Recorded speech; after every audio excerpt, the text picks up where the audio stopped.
Bien, pues buenos días a todos. Vamos a continuar con el programa planteado para estas 20º jornadas de orientación del Colegio Montessori de Salamanca. Para conmemorar nuestro 20 aniversario, el 20 aniversario de las jornadas de orientación, hoy tenemos un ponente muy especial. Él es don Alfonso Aguiló Pastrana. Don Alfonso Aguiló es el presidente de la Confederación Española de Centros Educativos, la CECE. Es una organización patronal que agrupa aproximadamente a 1/3 de los colegios privados y concertados de toda España. Y además es el presidente de Arenales Red Educativa, que es una entidad educativa a la que pertenecen 29 centros de enseñanza de España, Alemania, Portugal y Estados Unidos, con más de 10.000 alumnos. Montessori es una nueva incorporación a la red Arenales. Pero bueno, estas dos facetas de don Alfonso solamente es la punta del iceberg de este gran profesional que hoy nos acompaña, ya que además de ser ingeniero de caminos, canales y puertos, pues también ha sido director del Colegio Tajamar de Madrid durante 11 años.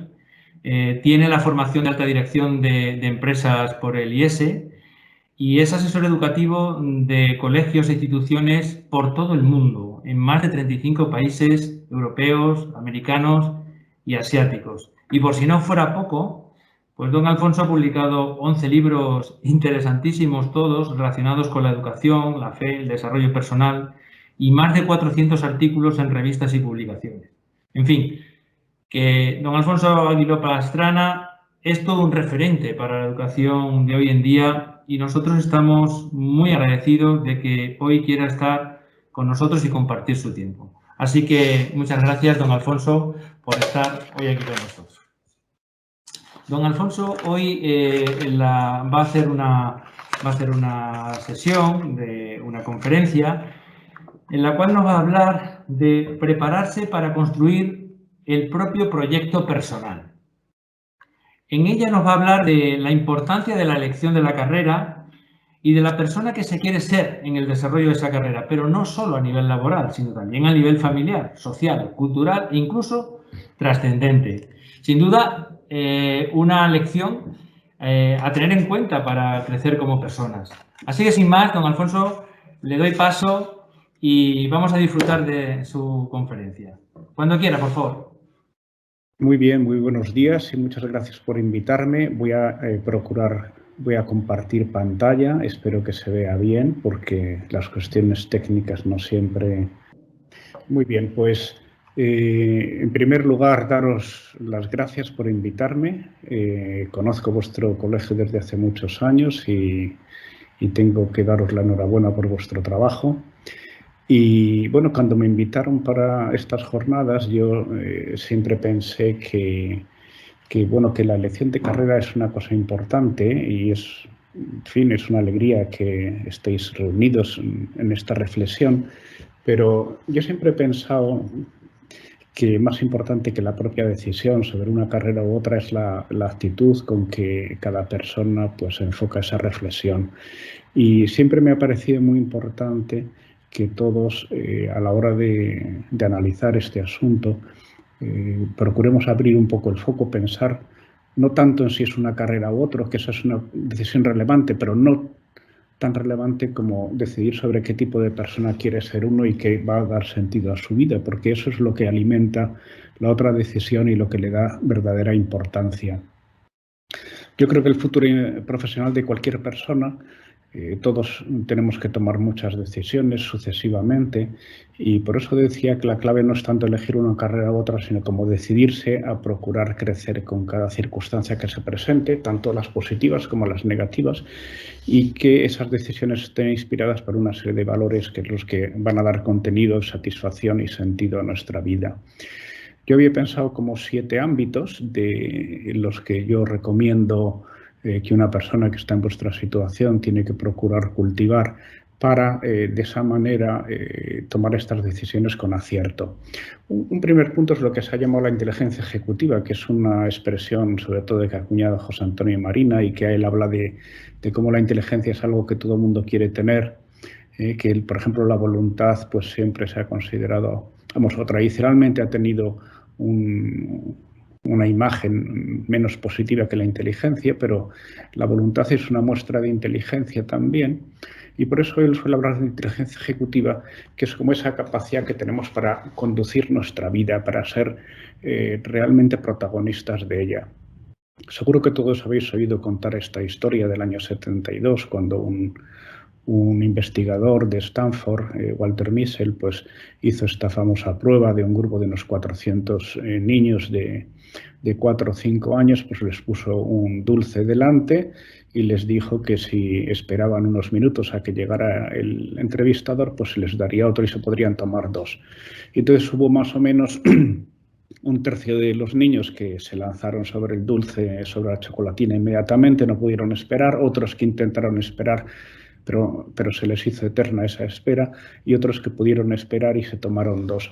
Como veis, es una prueba muy sencilla que lo que intenta es medir la capacidad de demora de la gratificación, la capacidad de aplazar algo que nos apetece por conseguir algo que es más valioso, aunque sea en este caso algo tan simple como tomarse otro dulce más.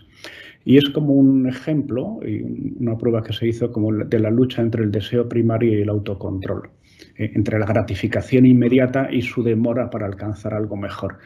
Y esa medida de resistir el impulso es un poco el fundamento del autocontrol emocional, porque en la vida, todos los días, en todo momento, nos atraen diversas cosas, pero ese deseo no siempre tiene que ser el que nos gobierne, tiene que ser un gobierno nuestro, de nuestra inteligencia, que nos permita, valorando por supuesto las cuestiones emocionales, no cabe duda, pero decidir lo más oportuno. Y hay que decir que de ese tercio más o menos de los niños de esta prueba que pudieron esperar esos minutos, luego hicieron un seguimiento durante más de 30 años y sin duda ese colectivo estadísticamente tuvo muchísimo mejores resultados en la vida, tanto en los estudios como en su vida familiar, en cuestión de adicciones, de drogas, de alcohol, en muchas otras cosas. Por eso quiere decir que la capacidad que tenemos las personas de desarrollar esa capacidad de demorar la gratificación, de tener el propio autocontrol, hace que en el futuro seamos personas más emprendedoras, más equilibradas, menos proclives a desmoralizarse, más resistentes a los cambios de humor, de estado de ánimo, más resistentes a la frustración, más constantes, más decididos. Y como veis, esto es una cuestión fundamental para la vida y tiene poco que ver con elegir una carrera u otra. Porque una persona que tenga estas cualidades, en el fondo da igual qué carrera elija, probablemente le irá bien en cualquiera de ellas. Y en cambio, quienes no desarrollan esta capacidad de control de la propia vida, pues acaban siendo dominados por sus impulsos y cuando uno está dominado por los impulsos siempre acaba siendo manejado por otros. En esta imagen puede verse un poco, ¿no? Esto que os digo, que cuando, en este caso con la comida, pero imaginaros que puede ser por el alcohol, por el juego, por el sexo, por lo que sea, cuando uno siempre busca el camino de más comodidad, de menor exigencia, de abandonarse a los propios estímulos, pues la vida se degrada poco a poco. Y por eso puede decirse que las personas más desgraciadas quizás sean las grandes inteligencias con poca voluntad. Y esto creo que es importante analizarlo ahora que acabáis el periodo escolar, porque yo creo que nuestro sistema educativo, una de las cuestiones que tiene es que premia mucho la buena memoria y también la inteligencia. Entonces, hay personas que tienen un buen coeficiente intelectual y que pueden hacer sus estudios de bachillerato con brillantez y siendo poco trabajadoras y con poca fuerza de voluntad porque viven de sus recursos. Y claro, luego en la vida no es así. En la vida a uno no le va a ir bien porque sea un poco inteligente y viva de sus propios recursos. Y por eso muchas veces hay grandes frustraciones en personas muy inteligentes que han vivido mucho de las rentas y que luego pues la vida no sigue así. Un segundo capítulo sería la inteligencia emocional. Hemos hablado antes de la inteligencia ejecutiva, ahora hablo de la inteligencia emocional intrapersonal, porque hay otra interpersonal que tratamos después.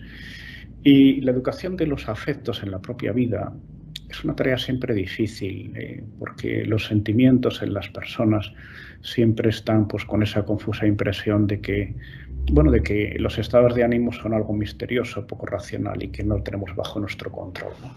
Yo creo que todos tenemos facilidad para ir a un sitio a otro, para mover los brazos o las piernas en la dirección que queramos, pero mover nuestro estado de ánimo ya no es tan sencillo y hay que aprender a gestionarlo. Y otro ejemplo de inteligencia intrapersonal es la espiral de la preocupación, de la tristeza, de la queja, del enfado. Hay gente que, en cierta manera nos pasa a todos, personas que tienen mucha dificultad para controlar sus estados de ánimo, que se dejan abatir fácilmente por la tristeza, que entran en espirales de preocupación que son atormentantes, que se dejan, digamos que, arrebatar por el enfado y pierden el control de sí mismos. Todas esas espirales, cuando se hacen crónicas o reiterativas, pues son muy negativas para las personas, ¿no? El ejemplo más claro quizás sea la preocupación, ¿no? Todos sabemos que las preocupaciones que tenemos tienen una utilidad, lógicamente, porque nos hacen reflexionar y preocuparnos por las cosas y atenderlas, pero que hay determinado momento en el que esa preocupación se hace reiterativa y que no añade, sino que resta. Y esos círculos viciosos que digo, si persisten, si no se aprende uno a gestionarlos, pueden llegar a ser patológicos y ser graves. Otro elemento muy interesante es, hay personas que por su propia educación afectiva, por su propia psicología, tienden siempre a pensar que los problemas están fuera de ellos, la solución a los problemas. Entonces, cuando uno siempre piensa que la solución a sus problemas está fuera de él y no en algo en lo que él puede intervenir, lo que sucede es que caen con gran facilidad en espirales de victimismo. Siempre piensan que todos sus problemas están originados por otros y ellos lo único que pueden hacer es lamentarse. Y en cambio, hay otras personas que siempre cuando tienen un problema buscan una solución y buscan qué hay a su alcance para resolverlo. Y eso es lo más sensato, porque la lamentación, pues hombre, de vez en cuando uno se puede lamentar, es legítimo y puede estar muy bien, pero que lo normal es que la lamentación sirva para poco y lo que sirve es ver qué cuestiones están en nuestro círculo de influencia que pueden cambiar nuestra situación. Y por eso que tenemos que huir siempre mucho de todas ideas toda esta seducción del victimismo, de las teorías conspiratorias, de pensar que hay mucha gente confabulada para fastidiarnos. Y al final es que esa es la diferencia entre los optimistas y los pesimistas. Los optimistas consideran que sus fracasos se deben a algo que pueden cambiar y los pesimistas consideran que sus fracasos dependen de algo que está fuera y que no pueden cambiar. Y eso cambia radicalmente su actitud ante la vida. Y por eso la tendencia patológica a la autocompasión, y esto todos tenemos que analizarlo, si con facilidad tendemos a la autocompasión, a la melancolía, al abatimiento, es algo que tenemos que luchar porque eso está conformando nuestra psicología y es una cosa siempre negativa. También es importante en lo que es el propio gobierno de la propia psicología aprender a compartir nuestros sentimientos, porque una cuestión que creo que todos hemos experimentado muchas veces es que nuestros sentimientos son confusos en nuestro interior, pero cuando los hablamos con otra persona los comprendemos mucho mejor. Y también es importante que a la hora de analizar nuestros propios sentimientos nos tratemos a nosotros mismos con afecto. Yo diría que con afecto y con exigencia al tiempo, como trataríamos a una persona que le queremos ayudar. Que le tratamos con afecto y al tiempo con exigencia porque las dos cosas son necesarias, pero no con una recriminación desabrida o desagradable, porque una de las primeras cuestiones que todos tenemos que aprender es a gestionar el trato con nosotros mismos, con nuestra interioridad.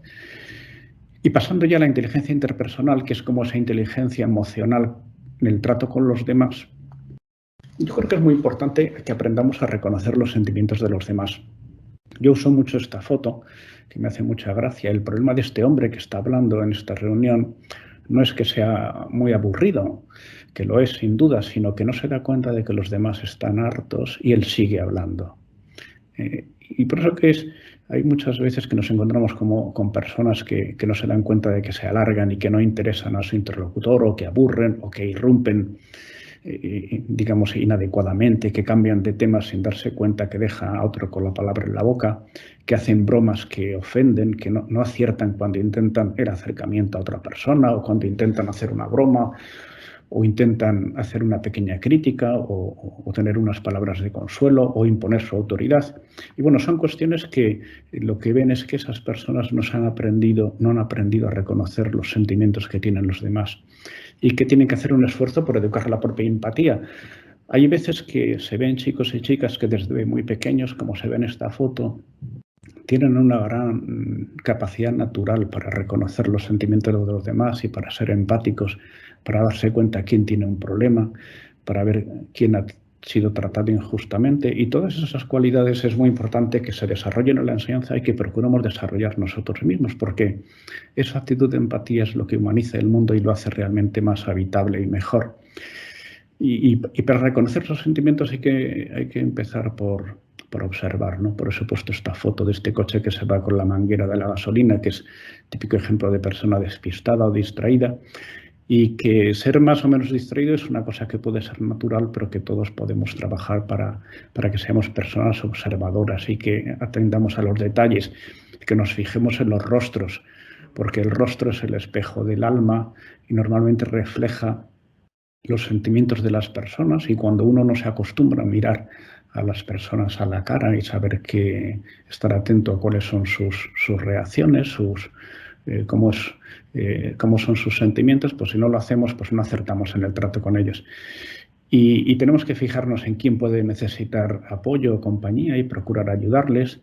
Tenemos que hacer un esfuerzo por, digamos, que apartar esos prejuicios excesivos, esos clichés que tenemos, esos estereotipos sobre las personas, que nos hace que las escuchemos con poco interés, que hagamos juicios precipitados, que no nos hagamos cargo de su situación, o que entremos demasiado fuerte, que ante una primera evidencia hagamos afirmaciones que son luego injustas o inadecuadas o inoportunas.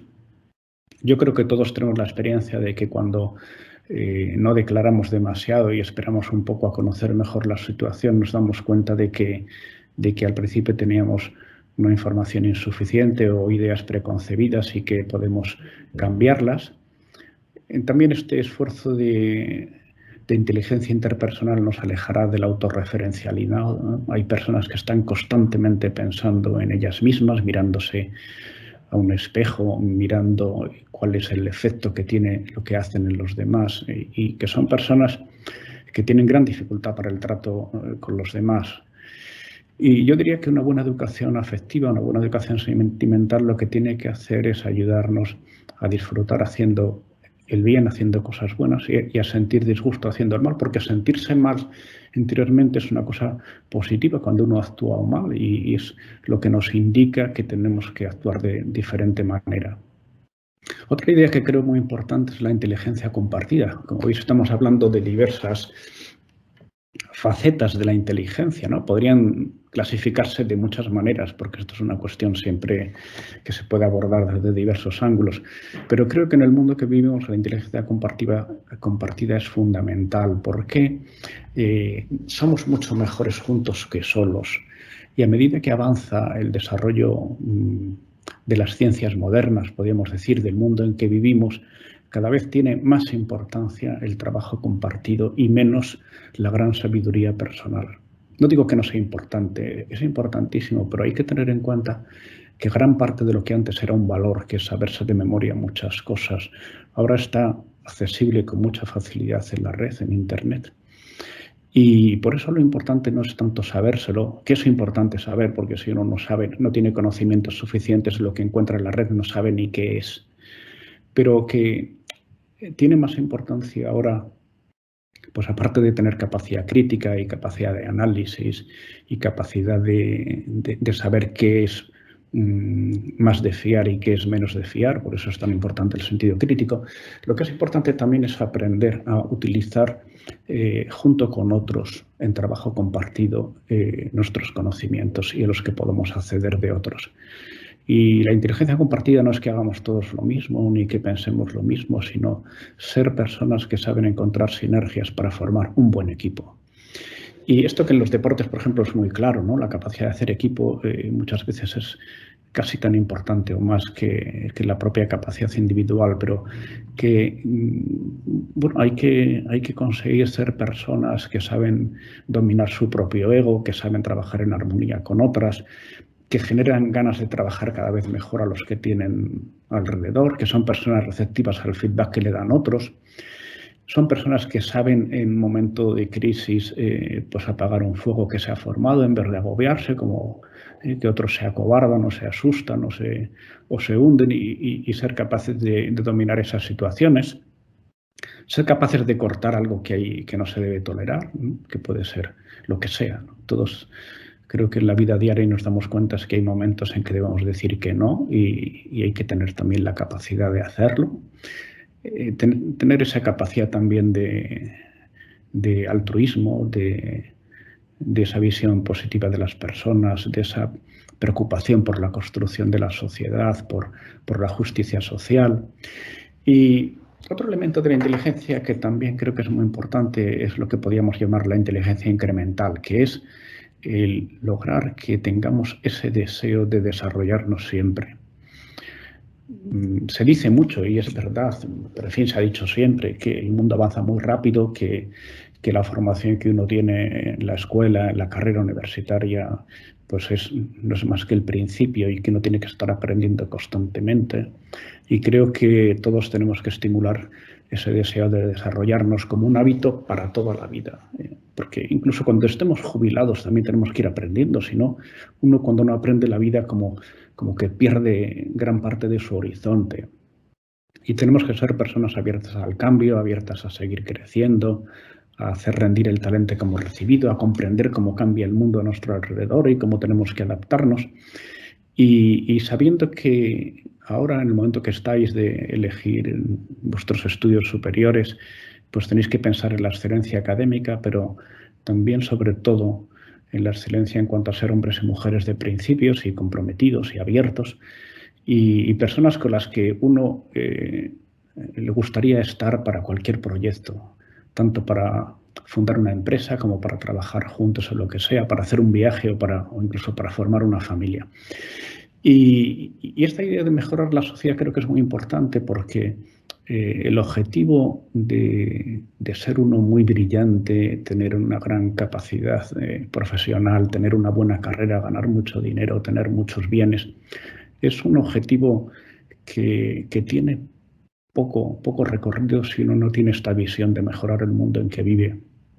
Y esto yo creo que con los años uno cada vez se da más cuenta, salvo que sea un gran egoísta, que también los hay.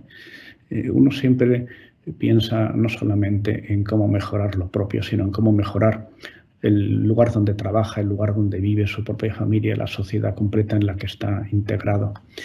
Yo diría que hay que buscar el mayor desarrollo posible del propio talento, sin duda, y que tenemos también que tener un gran sentido de admiración por el talento de otros, porque hay personas que cuando ven el talento de otros lo que sienten es envidia, tristeza porque haya otro que sea muy capaz, un sentido de competencia poco positivo, y en cambio hay otras personas que cuando ven gente con más capacidad que él en determinado ámbito, y hay que decir que toda persona en algo es mejor que nosotros, lo que de eso debería suscitar en nuestro interior es un deseo de emulación, de aprender y de formar equipo con esas personas. Un deseo de saber más ampliamente, más profundamente, de preocuparnos por todos, de formar equipo, de ser persona que sabe formar equipo con todos, incluso con los que se presentan como oponentes, porque también de los oponentes podemos aprender. Y toda la vida tenemos que estar con esa preocupación de afilar la sierra, ¿no? este es el ejemplo clásico que se pone, ¿no? Que de una persona que está cortando troncos y que tiene el filo de la sierra muy desgastado y que alguien le recomienda parar un momento para afilar la sierra y que le irá mejor, pero dice que no tiene tiempo porque tiene muchos troncos pendientes por cortar. Y creo que esto pasa mucho con la propia formación. Hay veces que uno está trabajando día y noche con una gran intensidad, pero con poco rendimiento porque invierte poco en formación. Y no digo solamente formación académica y profesional, digo en todo tipo, formación cultural, formación en el trato con otros, formación afectiva, formación para prepararse para la vida familiar, para la educación de los hijos, para tener un mejor conocimiento del mundo en que vive. Todo esto creo que tiene una gran importancia. Recibir feedback. Hay personas que reciben feedback y entonces, como lo reciben bien, pues la gente le da feedback y va aprendiendo y mejorando sus errores. Hay gente que recibe mal el feedback y, lógicamente, dejan de dárselo y son personas que cometen errores tremendos y que no es fácil que dejen de hacerlo porque no escuchan a nadie. Y decía que tenemos que aprender de todos. De todo el mundo podemos aprender, también de quien nos critica, de quien se presente como ponente nuestro. Y yo por eso recomiendo siempre en las redes sociales seguir sobre todo a gente que piensa diferente como nosotros, porque si siempre seguimos a los que piensan como nosotros, inevitablemente nos metemos en una burbuja. Tenemos que seguir a personas que razonan, que argumentan, huir de las burbujas ideológicas, sean próximas o lejanas a nosotros.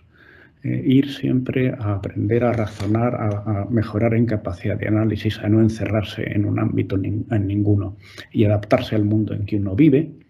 Esto, pues, las especies que más han sobrevivido, lo sabéis, no son las que más fuertes, sino las que se adaptan al escenario en que vive. Vosotros vais a tener una vida muy larga porque la esperanza de vida no deja de crecer. Y es muy importante que, pues eso, en los 80, 100 años de vida que os quedan, va a haber unos cambios sociales impresionantes, unos cambios científicos, profesionales, culturales. Y la única forma de que llevéis bien todos esos cambios es que aprendáis muy bien a adaptaros al mundo en que estéis, a no encadenarse demasiado a la opinión de los demás, no ser personas que están siempre mirando de un lado a otro. O sea, hay que estar mirando porque decía que hay que estar pendiente del mundo en que vivimos y saber adaptarse, pero no ser personas que están siempre dependientes de la aprobación de los otros, porque para innovar tenemos que aprender a ser diferentes, a atrever a salirnos de la fila, a atrevernos a salir de la zona de confort, de lo que hace todo el mundo, aprender a superar los estereotipos, a no dejarse encuadrar mucho en ellos ni encuadrar a los demás, ser personas de una mirada abierta y amplia, a tener opiniones propias. Yo lo he oído muchas veces, ¿no? Las personas normalmente hay unas pocas opiniones que son nuestras y la mayoría de nuestras opiniones son opiniones que repetimos porque hemos escuchado a otros y nos han sonado bien o están encuadradas en un grupo de pertenencia en el que nos consideramos vinculados, pero nosotros tenemos que ser personas de opiniones propias y las opiniones son propias cuando las sometemos a crítica, comparamos las opiniones de unos y otros y sabemos reflexionar sobre ellas hasta llegar a saber cuál es nuestra opinión, porque cuando hacemos eso es cuando realmente sabemos qué pensamos, porque hasta ese momento no sabíamos qué pensábamos porque no lo habíamos pensado y lo único que hacíamos era replicar opiniones de otros.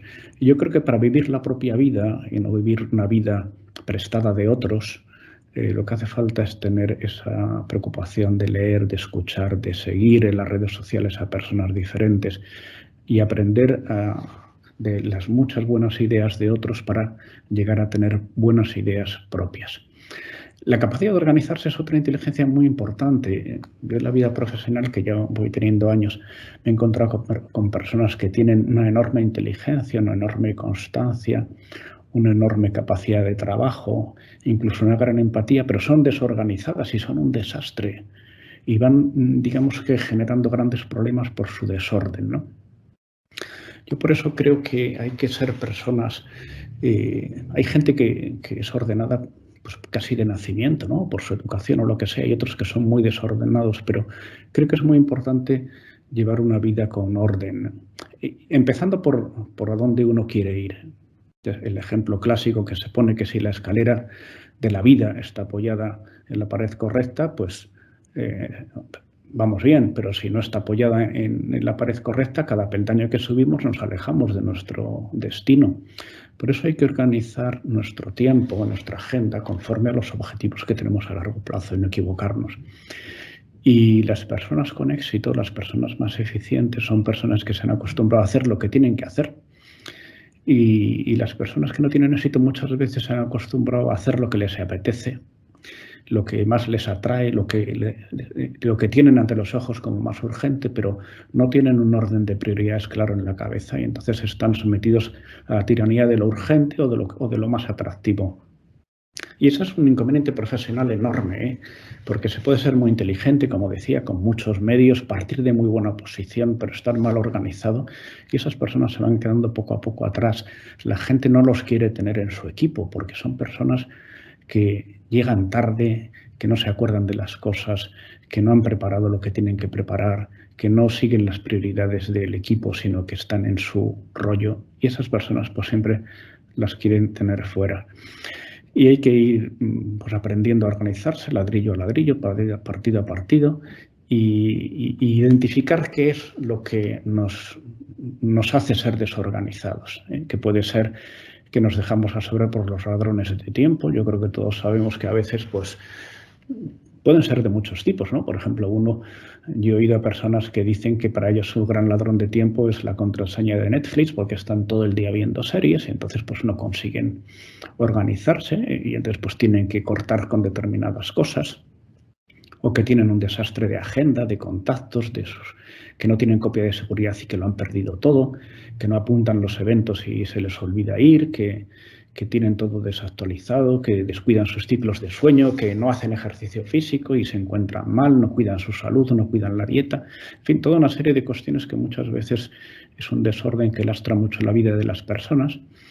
Y tiempo siempre falta, pero yo diría que uno cuando es joven, aunque le parezca que tiene poco tiempo, quizás cuando más tiene y que es el momento de aprovechar para tener una cultura amplia, para aprender idiomas, para ser una persona mejor organizada, para desarrollar esas virtudes de la convivencia que hemos hablado antes, para aprender a expresarnos mejor, para argumentar con más claridad, para ser más preciso, para ser una persona con cultura, con vocabulario, que aprende a escribir con corrección. Escribir bien es una cualidad importantísima en la vida profesional.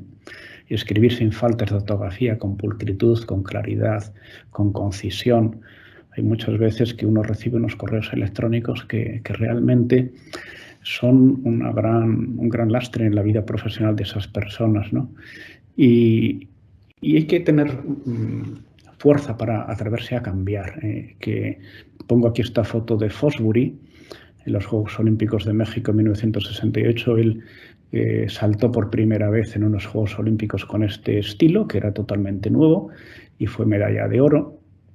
Era una persona muy exótica en aquellos tiempos. Si os fijáis, llevaba una zapatilla blanca y otra negra, cosa que en aquellos tiempos pues, no era muy habitual, ahora tampoco. Y entonces, pues resulta que él se atrevió a hacer este cambio, a saltar de esta manera, que antes se saltaba o en tijera o en rodillo, y a partir de ese día todo el mundo empezó a saltar así. Y él no era un gran atleta, porque de hecho para las siguientes Olimpiadas no llegó a dar ni la mínima olímpica, pero a partir de ese momento todo cambió en el salto de altura. Y por eso es lo que decía, que si hacemos lo mismo de siempre, quizá no podemos esperar mejores resultados. Hay que tener esa capacidad de cambiar. Y cada uno tiene que pensar en su vida qué tiene que cambiar para que dé un salto de calidad en su vida para el futuro. Y el último capítulo, el 7º, es lo que llama la inteligencia espiritual, que también lo creo muy importante. ¿Y por qué? O sea, yo creo que todas las cualidades que hemos mencionado antes se pueden emplear para bien o para mal. O sea, una persona con una gran inteligencia, con una gran capacidad ejecutiva, capacidad de empatía con los demás, un gran control sobre su propia vida afectiva interior, muy bien organizada, muy lo que queráis, ¿no? Si eres una persona mala, pues todo eso lo va a emplear para el mal. Entonces yo creo que junto a ser una persona tremendamente bien preparada hay que tener una fuerte y una sólida dimensión ética. Y esto creo que tiene muchísima importancia porque la gente que se corrompe, que vemos en los medios de comunicación, siempre ha empezado por poco. Y yo diría que ese fundamento ético será más sólido si tiene una dimensión espiritual, ¿no? No quiero decir que sea imprescindible, ¿no? Porque hay personas muy espirituales que son unos sinvergüenzas, pero lo habitual estadísticamente es que la dimensión espiritual, el anclaje trascendente, el tener una referencia superior ante la que no cabe engañar, pues eso siempre es un fundamento favorable. Y esto además demostrado en estudios estadísticos que ha hecho Gallup muy interesantes. Y por eso tenemos que marcarnos en la vida también estándares altos de honestidad, de rectitud, de coherencia, de transparencia, etc. Y esto también creo que es algo en la vida profesional hay que darle mucha importancia, ¿no? Y pensar cómo ando yo de honestidad, de coherencia personal, de ser persona con hábitos de reflexión, que sé cuáles son mis principios, que los voy analizando, que los voy mejorando, que tengo un gran aprecio y un gran respeto por la dignidad de las personas que me rodean, etcétera, ¿no? ¿Y por qué lo digo? Porque si no reflexionamos sobre nuestra identidad, pues tendremos la identidad que nos impongan, la que haya en el ambiente, la que se nos contagie, y seremos pues eso, como borregos que siguen pues lo que hay a nuestro alrededor. Tendremos una identidad prestada y no la propia. Y tenemos que ser personas con sentido de servicio, hombres y mujeres que no viven centrados en sí mismos, ¿no? Las personas que viven centradas en sí mismos tarde o temprano acaban en la cuneta, porque acaban siendo pagados por lo demás en su misma moneda. En cambio, las personas que tienen ese aprecio por los demás, que tienen ese anhelo de justicia, de preocupación por la construcción de la sociedad, son las personas que suman, las que la gente quiere tener en su equipo, las que se preocupan de mejorar el mundo, porque hay mucha gente que se pasa la vida quejándose, ¿no? de lo mal que está el mundo y siempre piensa que la solución vendrá de las leyes, de los presupuestos, de las estructuras, de los gobiernos, de los parlamentos, de las grandes instituciones. Y es verdad que tienen un peso muy importante, pero sobre todo el que el mundo mejore y el bienestar moral de todas las personas no viene tanto de las estructuras como de las personas, de que todos seamos personas con convicciones, capaces de mejorar nuestro mundo alrededor de nosotros y que tengamos esa seria preocupación por hacer un mundo mejor, ¿no? Porque al final el ser buena persona o mala persona no es una cuestión de estructura, sino que es una decisión, una opción personal de cada uno y es una tarea en la que todos empezamos de cero, porque el nivel moral no se hereda. Uno puede ser educado en un buen nivel moral, pero todos empezamos de cero y es una tarea a veces fatigosa porque hay muchas cosas que nos inclinan hacia opciones no buenas, pero que es muy importante y que es algo que esas decisiones personales no tienen que ver con la ciencia, ni con la economía, ni las estructuras y que es un crecimiento personal en el que todos estamos implicados, en el que es muy importante la formación.